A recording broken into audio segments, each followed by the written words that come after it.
গণমানুষের কাছে তাফসিরুল কোরআনকে জনপ্রিয় করেছেন। আজীবন আজীবন তিনি ইসলামকে বিজয়ী শক্তি হিসেবে দেখার স্বপ্ন দেখতেন।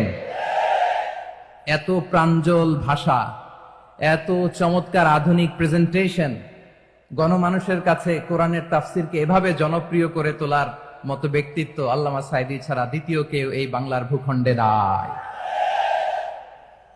এই যে তাফসিরুল কোরআন, এই যে টার্মিনোলজি, এই টার্মটাই উনি আসলে জনপ্রিয় করেছেন। আমরা আগে জানতাম না যে এভাবে তাফসির করা যায়, এভাবে scientific indications of the Holi কোরআনকে মানুষের কাছে পেশ করা যায়, এভাবে এত জীবন ঘনিষ্ঠ করে, এত ইন্টারেক্টিভ করে কোরআনের কথাগুলো মানুষের কাছে উপস্থাপন করা যায়।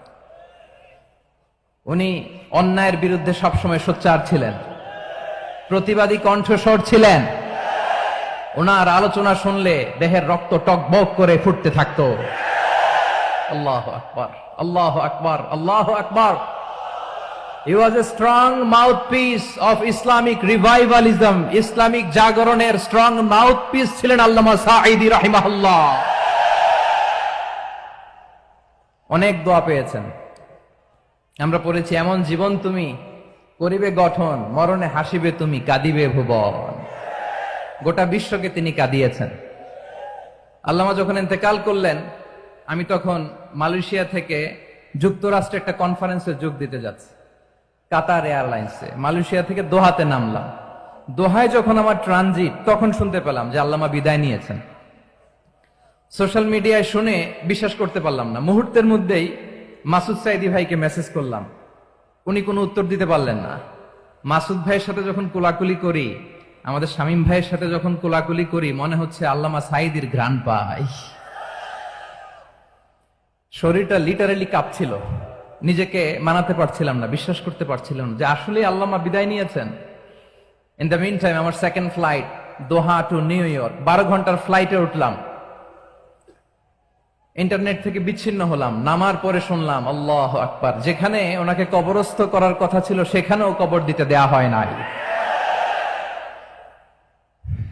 ছবিগুলো দেখতে লাগলাম, হাসিমাখা মুখ, হাসিমাখা নিথর দেহটা, মরণে হাসিবে তুমি, কাঁদিবে ভুবন। From east to west, from north to south, the entire globe, গোটা বিশ্ব ওনার জন্য কেঁদেছে। গোটা বিশ্ব কেঁদেছে, কাবার গিলাফ ধরে ধরে মানুষ চিৎকার করেছে। এর চেয়ে শ্রেষ্ঠ মৃত্যুকার হতে পারে? আমাদের আল্লামার আর কি পাওয়ার ছিল বলেন? আর কি পাওয়ার ছিল? কুল্লু নাফসিন যায়িকাতুল মাউত, যারাই দুনিয়াতে আসবে তারা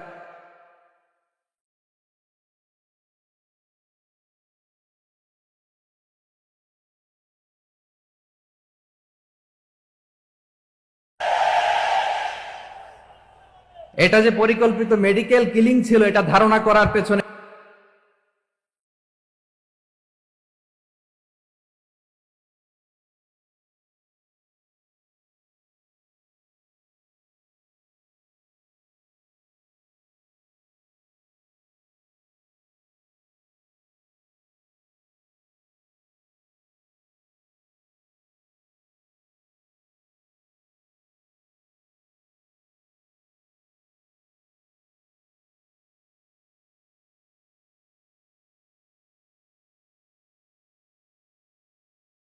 নাকি স্বাভাবিক মৃত্যু ছিল?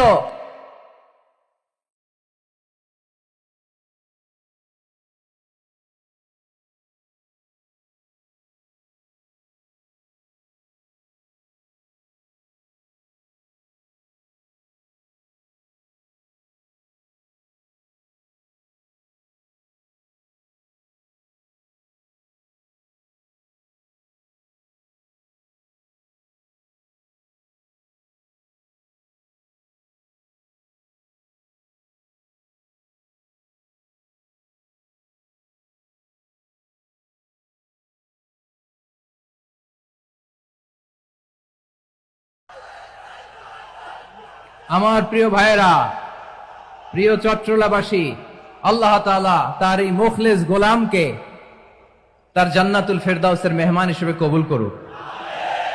তার জীবনের সকল খেদমাগুলোকে কবুল করুক। জান্নাতুল ফেরদাউসের আলা মাকামে তাকে মেহমান হিসেবে কবুল করুক।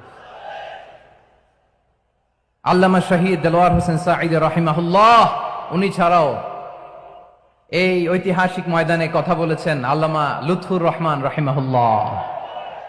চলে গিয়েছেন আমাদেরকে ছেড়ে। তিনি বলতেন, ইনশাল্লাহ মিজান আবার আসবে। হুজুর, আমি তো আসলাম, আপনি তো আমাদেরকে ছেড়ে চলে গেলেন। আল্লাহু আকবার, আল্লাহু আকবার, আল্লাহু আকবার। গলায় কোনো সুর ছিল না, সুর দিয়ে কথা বলতেন না, কিন্তু এত চমৎকার শব্দের বুনন, এত চমৎকার প্রেজেন্টেশন, এত চমৎকার ভাবে ঐতিহাসিক বর্ণনাগুলো তিনি উপস্থাপন করতেন। মন্ত্রমুগ্ধ হয়ে আমরা আল্লামা লুৎফুর রহমানের কথা শুনেছি। আমরা হযরতুল আল্লাহ লুৎফুর রহমান রাহিমাহুল্লাহর জন্য এই বিশাল ময়দান থেকে দোয়া করছি, আল্লাহ তাআলা তুমি তোমার এই খাদেমকে জান্নাতের মেহমান হিসেবে কবুল করে নাও।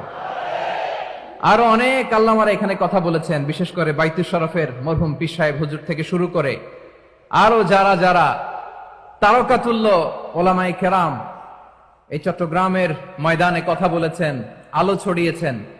আমরা এই লক্ষ লক্ষ তাওহীদি জনতাকে নিয়ে তাদের জন্য দোয়া করছি, আল্লাহ তাআলা ওনাদের জীবনের সকল ভুল ত্রুটি ক্ষমা করে দিয়ে তাদেরকে জান্নাতুল ফেরদাউসের মেহমান বানিয়ে নিক।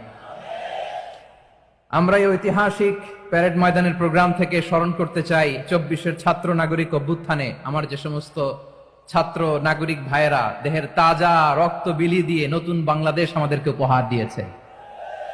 বিশেষ করে আপনাদের এই চট্টগ্রামের শহীদ ফয়সাল, শহীদ ওয়াসিম সহ সকল শহীদকে আল্লাহ তাআলা কবুল করুক। আমরা সবাই পড়ি আমিন। প্রিয় ভাইয়েরা, আমি নগণ্য একজন কোরআনের ছাত্র, এত বিশাল মঞ্চে এত বড় প্ল্যাটফর্মে কথা বলা আমার জন্য সাজে না। তারপরও আমাদের মুরব্বীরা আমাদের ডানে বায়ে বসে আছেন, ওনাদের আদেশ ক্রমে, ওনাদের অনুমতি ক্রমে কিছু কথা আজকের এই ঐতিহাসিক প্রোগ্রামে আপনাদের সামনে উপস্থাপন করার চেষ্টা করব। ওমা তাওফীকি ইল্লা বিল্লাহ। প্রিয় ভাইয়েরা, 5 দিন ব্যাপী এই তাফসীরুল কোরআনের প্রোগ্রামে অনেক ওলামা হযরত কথা বলেছেন। যারা কোরআন সুন্নাহ থেকে আমাদেরকে কোরআনের কথাগুলো শোনালেন, আমরা যেন সেগুলো আমল করতে পারি, আল্লাহ আমাদেরকে তৌফিক দান করুক। শুরুতে আমাদের নিয়তটাকে খালেস করে নেওয়া দরকার। এই যে গ্যাদারিং, এই যে হিউজ শোডাউন, এগুলো যদি আমাদের নিজেদেরকে পরিবর্তন না করে তাহলে এতে কোনো লাভ নাই। জোরে বলেন ঠিক কিনা? এই প্রোগ্রাম যদি আমাদের জীবনকে পরিবর্তন করে, আমাদের চিন্তার ডিএনএ কে চেঞ্জ করে দেয়, তাহলেই চট্টগ্রামের প্যারেড ময়দান সার্থক। আসুন আমরা চিন্তাকে খালেস করে নেই। আমরা সবাই নিয়ত করি,